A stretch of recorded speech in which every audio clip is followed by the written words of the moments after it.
पत्रकार परिषद सुरू करण्या अगोदर मी एका गोष्टीचा खुलासा करू इच्छितो.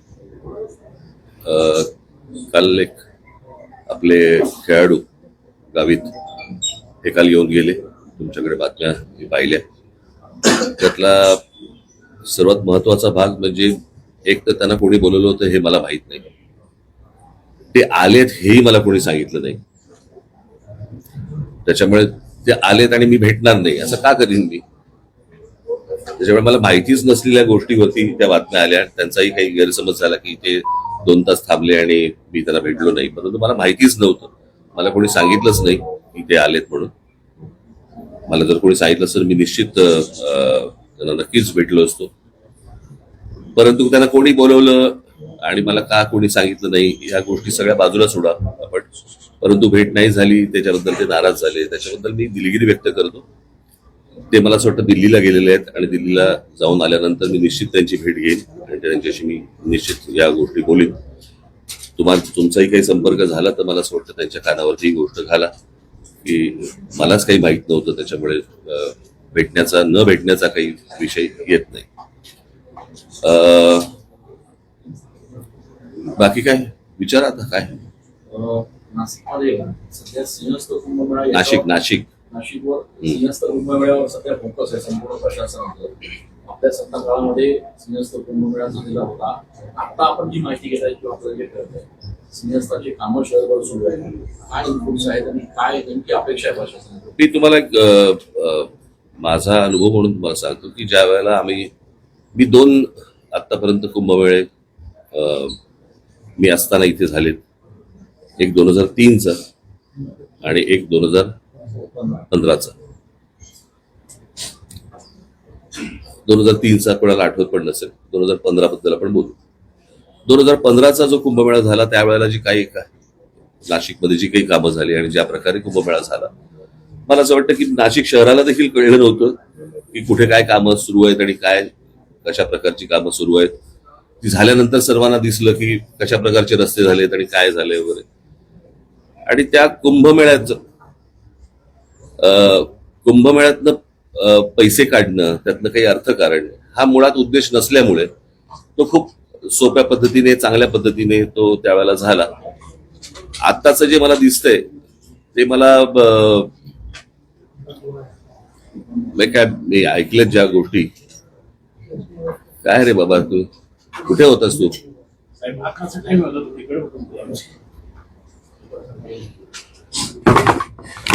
सर आता राहू दे बस.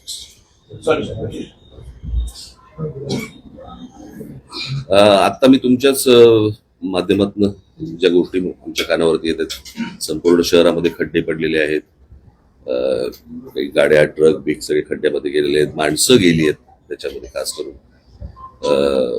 परंतु या प्रशासनाला काही नाही, डिम्म आहे त्यांना.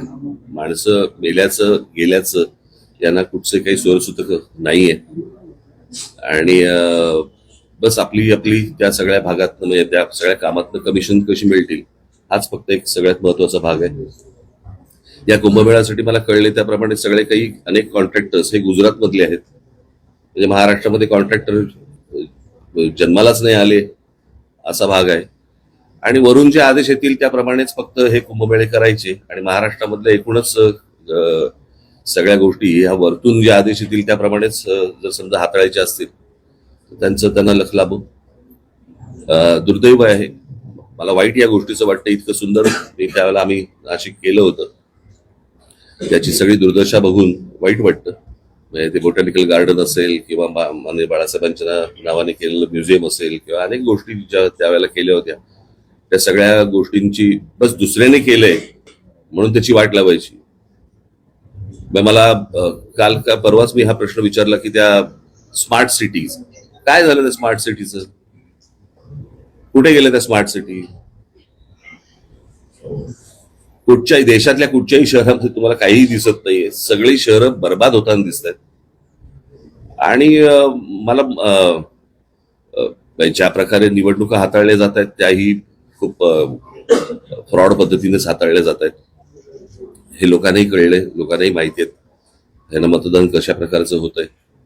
परंतु जे काही करतायत मतदान त्यांनी या गोष्टींचा विचार केला पाहिजे. म्हणजे नाशिकमध्ये एवढ्या मोठ्या प्रमाणावरती झाडं तोडली जात आहेत, त्याच्यावरती एवढी आंदोलनं झाली, काही नाही, प्रशासन डिंब. आणि ते सगळं चालू असताना देखील ज्या वेळेला निवडणुका झाल्यानंतर परत जर समजा भाजपचं लोकांना निवडून देत असतील, भोगा. अजून काय बोलू शकतो मी?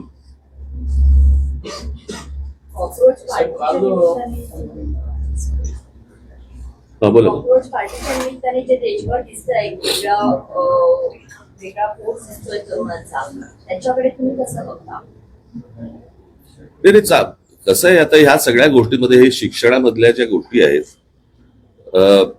कसं आहे, हे बऱ्याच वर्षानंतर असं आंदोलन आहे या सगळ्या गोष्टींकडे. काय, प्रत्येक आई वडिलांचा मुलगा हा काही नीट परीक्षेला बसला नव्हता. तिथे आलेले सगळेच विद्यार्थी हे काही नीटचे विद्यार्थी नव्हते, पण जे विद्यार्थी, जे तरुण तिकडे जे आले होते, तो त्यांच्यामधला जो राग आहे तो मला असं वाटतं सगळा सभोवतालचा सगळा राग तिकडे बाहेर आला, आणि तो ह्याच्या पुढे अजून जोरात जास्ती मोठ्या पद्धतीने बाहेर येईल. म्हणजे जंतर मंतरवरती झालेलं आंदोलन ही सुरुवात आहे,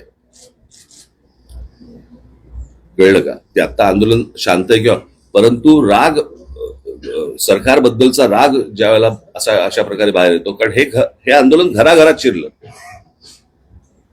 ज्या वेळेला त्या तरुणांना, ज्या विद्यार्थ्यांना मारलं, बरं का, आणि प्रत्येक आई वडिलांना असं वाटलं, प्रत्येक आजोबा आजींना असं वाटलं की बाबा माझ्या पोराला मारलं, हे का मारतायत मुलांना? खरं तर ते शांतपणे आंदोलन सगळं सुरू होतं. सरकारने या सगळ्या गोष्टींची सुरुवात केली. आणि मला एवढंच फक्त म्हणायचं, हे भाजपमधलंच अंतर्गत हे भांडण आहे, आणि त्याच गोष्टी आता सगळ्या चव्हाट्यावरती येत आहेत. काल बैठक घेतली पदाधिकाऱ्यांची, एसआयआरच्या मुद्द्यावर पण चर्चा झाली. मी तुम्हाला तुम्ही आता हा प्रश्न विचारत, मी येतो त्याच्याकडे. शिक्षणाच्या बाबतीत मला काल अनेक विद्यार्थी मला काल येऊन भेटले. मला हाच नाशिक मधला पॅटर्न हा संपूर्ण महाराष्ट्रभर चालू असेल. प्रश्न असा आहे की दगडांवरचे ठसे घेऊन त्यांचं आधार कार्ड चेक करण्यापेक्षा मला असं वाटतं चंद्रकांत पाटलांनी या विद्यार्थ्यांकडे जास्ती लक्ष दिलं पाहिजे. मग मला ही गोष्टच नाही समजली की 10वी पास झाल्यावरती पहिल्यांदा क्लासमध्ये ऍडमिशन घ्यायची, आणि क्लासमध्ये ऍडमिशन घेतल्यानंतर क्लास सांगणार की कोणत्या कॉलेजमध्ये ऍडमिशन घ्यायची. आज ते विद्यार्थी कॉलेजला न जाता 8-8 तास त्या क्लासमध्ये जाऊन बसतायत आणि तिकडे शिकतायत. मग कॉलेज काय करतंय? कोचिंग क्लासेसवरती निर्बंध आणायचा आपला मसुदा गेले 24 वर्षापासून पेंडिंग आहे. तयार आहे मात्र नाही, कोचिंग क्लासेस मधनच या सगळ्या कोचिंग क्लासेस सगळेच काय वाईट असतात अशाला भाग नाहीये, परंतु आता जे काही धंदा म्हणून जे आलेले आहेत, आता नीटचा पेपर देखील यांच्याचकडनं फुटला ना, याच कोचिंग क्लासवाल्यांकडनं फुटला ना. आतापर्यंत जेवढे पेपर फुटले या कोचिंग क्लासवाल्यांकडनं फुटले ना. मग प्रश्न असा आहे की ते निलकणी आणून तिथे आता काहीतरी त्या निलकणींना आणलंय वरती, त्यांनी मला असं वाटतं या क्लासेसवरती पहिल्यांदा लक्ष दिलं पाहिजे.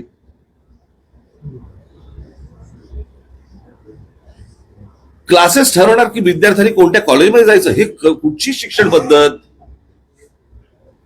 चंद्रकांत पाटलांनी याच्यामध्ये लक्ष घातलं पाहिजे, मुख्यमंत्र्यांनी याच्यामध्ये लक्ष घातलं पाहिजे. विद्यार्थ्यांचे हाल होत आहेत. कॉलेजमधली फी किती? 20,000 रुपये, आणि क्लासमधली फी किती? 1,40,000 रुपये. म्हणजे क्लासेस आणि कॉलेज यांच्या संगनमतानेच ह्या सगळ्या गोष्टी होत आहेत. क्लासेसवाले कॉलेजवाल्यांना पैसे पुरवत असणार. क्लासमध्ये 8-8 तास गेल्यानंतर कॉलेजमध्ये अटेंडन्स कसा लागतो? या अशा प्रकारची भिकार शिक्षण परिस्थिती शिक्षणाची असताना त्याच्यानंतर तुम्ही म्हणायचं की विद्यार्थ्यांनी चिडायचं नाही, तरुणांनी चिडायचं नाही, म्हणजे काय? काल मला काही विद्यार्थी मला इतकं वाईट वाटलं. मला त्यांनी विचारलं, साहेब परत नीटचा पेपर नाही ना फुटणार?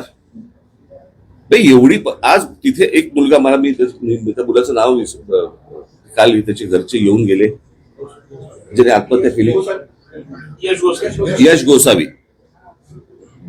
त्या मुलाने आत्महत्या केली. ज्या 21 विद्यार्थ्यांची नावं आहेत आत्महत्या केलेल्या ह्याच्यामध्ये, त्याच्यामध्ये त्या यशचं नाव नाहीये. नाशिक मधला मुलगा आहे तो.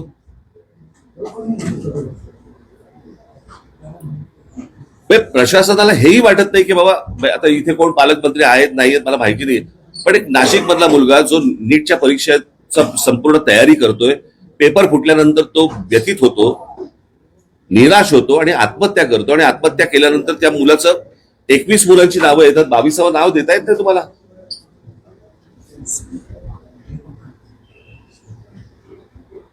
हे कोणतं सरकार चालू आहे आणि काय प्रकार चालू आहे मला समजलंच नाही. मला मी तुम्हाला एक गोष्ट वाचून दाखवतो, तुम्ही ती सर्वांनी नीट ऐका. आता बस, आता शांत.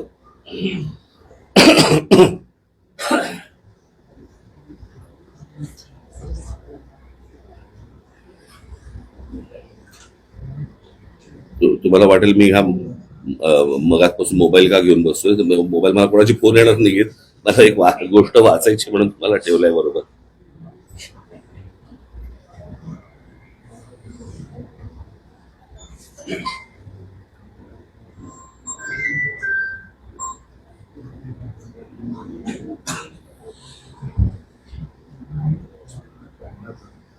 हा ते तुला पाठवलं होतं ना काय. हा हा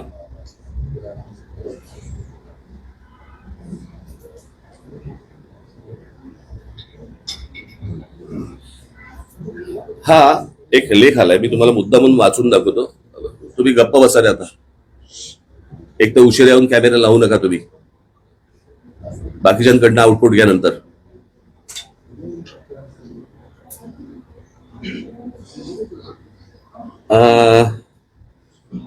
टाइम्स ऑफ इंडियामध्ये आलेला हा लेख आहे, मी मुद्दा म्हणून तुम्हाला वाचून दाखवतोय. हा पल्लवी अय्यर या पत्रकारांनी हा लेख लिहिलेला आहे त्याच्यामध्ये, आणि त्यांनी चीन आणि भारत अशी एक कंपॅरिझन त्यांनी केलेली आहे. त्याचा मी तुम्हाला फक्त अर्क सांगतो त्या सगळ्या याच्यामध्ये. आपली आणि चीनची तुलना खरं तर करू नये. मोठी लोकसंख्या ही एक गोष्ट सोडली तर खूप फरक आहे. आपल्यात मुख्यतः तिथे लोकशाही नाही आणि आपल्याकडे ती आहे. तिथली राज्य व्यवस्था वेगळी आणि आपली वेगळी. परंतु तिथे शाळा झाल्यानंतर, 10वी झाल्यानंतर, शाळा झाल्यानंतर चीनमध्ये सगळी मुलं एक परीक्षा देतात, सगळी. त्या परीक्षेला गावकाव असं नाव आहे, गावकाव. मागे आवाज बंद करा रे तुम्ही, नाही तर निघून जायला सांगता ना. एक तर ते पत्रकार नाहीयेत. भारतात नीट दिली, भारतामध्ये नीटची परीक्षा 22,70,000 मुलांनी दिली. तर यावर्षी चीनमध्ये गावकाव नावाची परीक्षा दिली साधारण 1,33,50,000 मुलांनी, भारताच्या 6 पट. त्यात त्यांनी जे केलं ते आजच्या टाइम्स ऑफ इंडियामध्ये पल्लवी अय्यर यांनी दिलंय. त्याच्यात त्यांनी मुद्दे दिलेत, 6 मुद्दे महत्वाचे आहेत. प्रश्न एकाच, हे जे प्रश्न आहेत त्याचे प्रश्न पत्रिका, प्रश्न एकाच ठिकाणी तयार केले, परंतु परीक्षा घेण्याची जबाबदारी प्रांतांवरती सोपवली. सर्वात महत्वाचा मुद्दा हे आपल्याकडे जे काही केंद्रीय पद्धतीने जे चालू आहे, एका ठिकाणी पेपर त्यांनी केले आणि राज्यांना सांगितलं की तुम्ही कंडक्ट करा म्हणून. परीक्षा पेपर्स एखाद्या टॉप सिक्रेट प्रमाणे गुप्त ठेवले गेले. पेपर्स ने आण करत असलेल्या वाहनांवरती जीपीएस द्वारे लक्ष ठेवले गेले. त्यांना पोलीस संरक्षण होतं. हाय सिक्युरिटी प्रेसमध्ये जिथे नोटा छापतात तसे पेपर्स छापले गेले.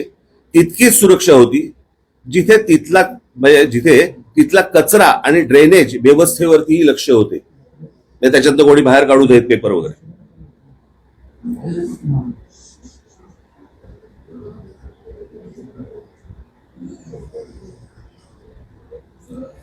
ज्या शिक्षकांनी पेपर्स काढले होते ते मागचे सगळे बाहेर काढतात. जर सगळ्यांना बाहेर काढा, सगळ्यांना बाहेर काढा, जा सगळ्यांना बाहेर काढा, जरा सगळ्यांना बाहेर काढा. सगळे जा तुम्ही, सगळे बाहेर थांबा, सगळे बाहेर थांबा, सगळे बाहेर थांबा, सगळ्यांना बाहेर थांबा.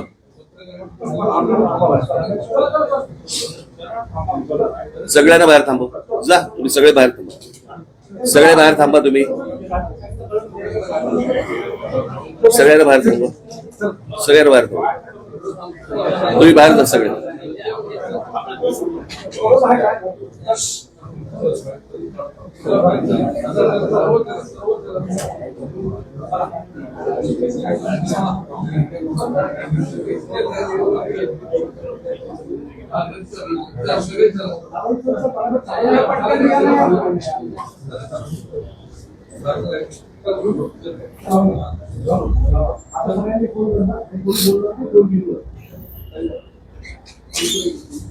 आता शेवटचा मुद्दा, ज्या शिक्षकांनी पेपर्स काढले होते त्यांना सुमारे महिनाभर एका सुरक्षित ठिकाणी ठेवलं होतं, कोणत्याही संपर्काशिवाय. सगळा देश त्या परीक्षेच्या आठवड्यात दक्ष होता. बांधकाम गंमत बघा तुम्ही, आपण म्हणतोय तिकडे काय हुकुमशाही आहे किंवा काय जे काय म्हणतोय आणि आमच्याकडे लोकशाही वगैरे, पण आमच्या मुलांनी कशा प्रकारे त्यांचं भविष्य उभं केलं पाहिजे आणि ही परीक्षा सर्वात महत्वाची आहे. सगळा देश त्या परीक्षेच्या आठवड्यात दक्ष होता. बांधकामं थांबवली होती सगळी, कारण मुलांना शांतता हवी म्हणून. वाहनांच्या हॉर्न्सवरती बंदी होती. मुला मुलींना वेळेवरती परीक्षा केंद्रावरती पोहोचता यावं म्हणून वाहतूक वळवली होती. पोलिसांनी स्वतः शटल सर्व्हिस सुरू केली होती. रस्त्यावरती उभे राहून स्वयंसेवकांनी मुलांना फुकट नेण्या आणायची सोय केली. पाणी पुरवलं, अगदी खाद्यपदार्थ सुद्धा. म्हणजे हा एका परीक्षेसाठी सगळा देश उतरला होता. फक्त सरकार नव्हे, चीनमध्ये हुकुमशाही आहे, परंतु आम्ही गुणांची कदर करतो आणि सगळ्या गुणी मुलांना प्रगती करण्याची समान संधी आहे हे यातून सांगत ते होते. नीटच्या परीक्षेमधनं आपल्याकडे जे विद्यार्थी आहेत हे या देशाचं भविष्य आहे.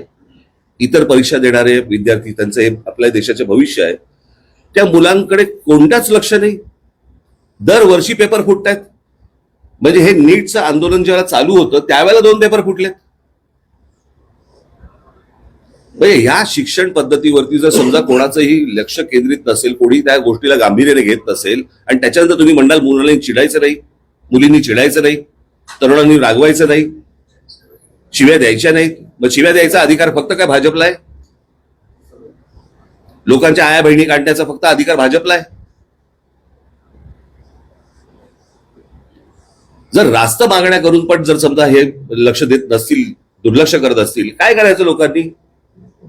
आणि म्हणून मी म्हटलं ना, मी ही सुरुवात आहे. नीट ही सुरुवात आहे. आता पुढे बघा काय काय गोष्टी होतील त्या.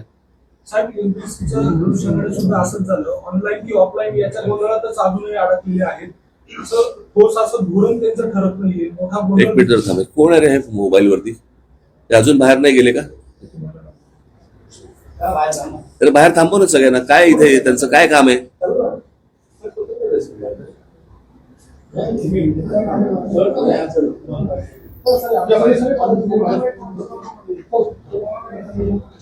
तुम्ही आता जंतर आंदोलनाची उद्देश म्हणालात की भाजपमधीलच अंतर्गत भांडण प्रदेश म्हणाले, काय मी सांगितलं होतं ना मागच्या वेळेला. मी एका पत्रकार परिषदेमध्ये, मी माझ्या सभेमध्ये पण सांगितलं, माझ्या भाषणामध्ये पण सांगितलं होतं. हे प्रत्येकाच्या महत्वाकांक्षा मोठ्या झालेल्या आहेत. आम्हाला पंतप्रधान व्हायचंय, मला पंतप्रधान व्हायचंय. त्याच्यामुळे त्या दिवशी मी जे सांगितलं ना, की ज्या वेळेला तुम्ही समोरचे शत्रू ज्या वेळेला संपवतात त्यावेळेला शत्रू तुमच्यामध्ये निर्माण होतात आणि ते जगाचा इतिहास आहे हा. ती प्रोसेस भाजपमध्ये सुरू झालेली आहे ऑलरेडी. आता ती थांबू नाही शकत. जसं वैद्यकीय महाविद्यालयामध्ये प्रवेशासाठी नीट परीक्षा आहे, त्याच्यानंतर आता प्रत्येक अभ्यासक्रमासाठी वेगवेगळ्या परीक्षा करण्यात आल्या आणि यातून खरं म्हणजे मोठा भ्रष्टाचार होतो. अनेक वेळेस गुणी मुलं जी 12वीला चांगले मार्क्स होतात त्यांना त्या मार्कांवर परीक्षा. नाही, माझं तर म्हणणं आहे ते बाकी सगळ्या गोष्टींवरती आपल्याला करता येईल. पहिल्यांदा कॉलेजची भूमिका काय आणि हे जे धंदेबाई जे क्लासेस जे निर्माण झालेले आहेत ह्यांची हे हटणार की नाही हटणार?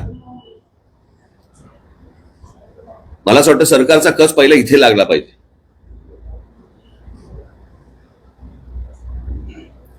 ह्यांच्या धंदेबाईपणामुळेच या सगळ्या गोष्टी सुरू आहेत ना. वर्तमानपत्रांना फुलपेज जाहिराती द्यायच्या, आमच्याकडे हे आलं आणि तो आला, असा आला, कसा आला? मग हेच पेपर फोडणार, ह्यांचेच कनेक्शन. मी पहिला नीटचा पेपर फुटला, बरोबर आहे, त्यावेळेला मी जर चुकत नसीन तर काहीतरी 25 लाख रुपये काहीतरी त्याची किंमत होती, बरोबर. आणि आता जो फुटला त्याची 1.5 कोटी आहे. डॉलरचा रेट का वाढला हे कळलं आपल्याला.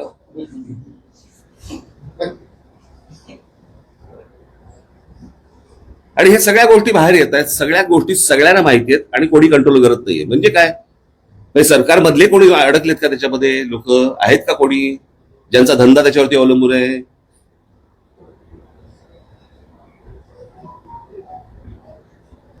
मला या सगळ्या गोष्टींची उत्तर सरकारने द्यावीत.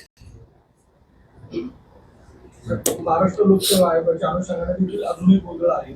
ऑफलाईन किंवा ऑनलाईन परीक्षा कशी द्यायची ठरत नाहीये. तुम्ही मला प्रश्न विचारताय का सांगताय? प्रश्न विचारा. याच्यामध्ये काय सोल्युशन वाटतं, कशा पद्धतीने? मी काही त्यातला तज्ज्ञ नव्हे बरं का. जे लोक तज्ज्ञ आहेत त्यांच्याशी ह्या गोष्टी, तज्ज्ञ आहेत ना एवढे, तज्ज्ञांची काय कमतरता आहे का? परंतु प्रश्न असा आहे ना सरकारचा की सगळं आम्हालाच कळतं. यातनं ज्या दिवशी सरकार बाहेर येईल आणि ज्या दिवशी तज्ज्ञांशी ज्याला चर्चा करून त्याच्यातनं काहीतरी सोल्युशन येईल तेव्हाच होईल ना, त्याशिवाय कसं होईल? आता ते नीलकंठीने आणले तर मला माहित नाही ते काय करणार आहेत. काल मोहन भागवतांनी पण तरुणाशी संवाद साधला. एका बाजूला उशीर झाला.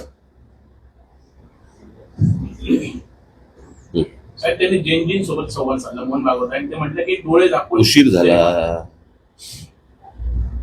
महाराष्ट्रात सुद्धा पेपर फुटे असेल किंवा चालक असेल याच्या विरोधात आज विद्यार्थ्यांचे आंदोलन नाशिकमध्ये सुद्धा आहे. तर याबाबत आणि त्यांनी दादा भोसेंचा राजीनामा मागितला. महाराष्ट्र मला असं वाटतं मी आता एवढं सगळं बोलल्यानंतर हा काय प्रश्न आला? शिक्षण व्यवस्थेमध्येच जो गोंधळ आहे तो सुधारला पाहिजे ना. आज नाशिकमध्ये सुरू आहे, उद्या अजून ठिकाणी, दुसऱ्या ठिकाणी. प्रश्न असा आहे की हे काय म्हणतायत ती मुलं, हे आपण समजून घेणार आहोत का? त्यांना, त्यांच्या आई वडिलांना काय प्रकारचा त्रास होतोय, मानसिक होतोय, आर्थिक होतोय, सर्वच बाजूनी होतोय, तो आपण समजून घेणार आहोत का? काय ही मुलं उगा त्या मोबाईलवरती ज्यावेळेला ती मुलं बघतात ना, जग ज्यावेळेला पाहतात त्याला मला सांगा कोण राहील इथे? मी परवा दिवशीचा आकडा वाचून दाखवला ना, किती मुलं गेली बाहेर. 5 लाख कोटीच्या वरती आपल्या देशामधले पालक हे 5 लाख कोटी मुलांना शिक्षणासाठी बाहेर पाठवत आहेत. म्हणजे 5 लाख कोटी देशाच्या बाहेर गेले पैसे. 5 लाख कोटी कशाला म्हणतात?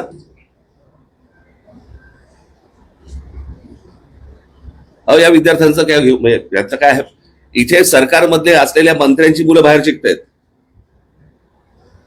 ज्यांचा आता राजीनामा घेतला, कोणते धर्मेंद्र प्रधान, त्यांची मुलगी बाहेर परदेशात शिकते. धर्मेंद्र प्रधानांच्या मुलीचा जर देशाच्या शिक्षण व्यवस्थेवरती विश्वास नसेल, बाकीच्या मुलांचं काय घेऊन बसलो आपण?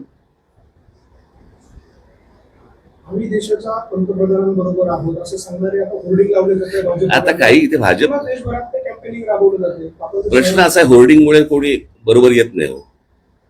ते सगळा जुना माल बाहेर काढतात. आता काय होणार नाही. बूम से गई वो हौस से नहीं आती. काँग्रेसने सुनेत्रा मुख्यमंत्र्यांवर असं आरोप केला. मला चला, कालच्या बैठकीमध्ये आपण एसआयआरच्या मुद्द्यावर पण मार्गदर्शन केलं. एकूण जे एसआयआरची कार्यप्रणाली चालू आहे देशामध्ये काय? नाही, मला अनेक ठिकाणी मला एसआयआरचे जे अधिकारी आहेत त्यांच्याबरोबर भारतीय जनता पक्षाची लोक फिरत आहेत. का फिरत आहेत? घराघरामध्ये त्यांची लोक का जात आहेत? माणसं बघून तुम्हाला कापायची आहेत का? ही कुठची प्रथा सुरू केली मला समजलं नाही. मला जे त्यांनी पश्चिम बंगालमध्ये केलं, जे त्यांनी बिहारमध्ये केलं, तेच ते महाराष्ट्रामध्ये करायचं चाललंय. आमच्या लोकांना सतर्क व्हायला सांगितलेलं आहे. 3 वर्ष आहेत निवडणुकांना. अशी काही आधी जे कन्फर्म करू शकत नाहीत ती, अशी काय माणसांना तुम्ही डिलीट करू शकत नाही. पण कशा प्रकारच्या गोष्टी सुरू आहेत त्यांच्या ते तुम्हाला लक्षात येतं. आणि हे कशा प्रकारच्या निवडणुका कसे जिंकतात हे तुमच्या लक्षात येतं. सगळा फ्रॉड आहे अख्खा. हे मी आज नाही बोलतोय, मी 2017 पासून बोलतोय. मी ज्यांना ज्यांना सांगितलं त्यांना आज कळतंय. चला, उशिरा आलास ना, उशिरा आलास ना.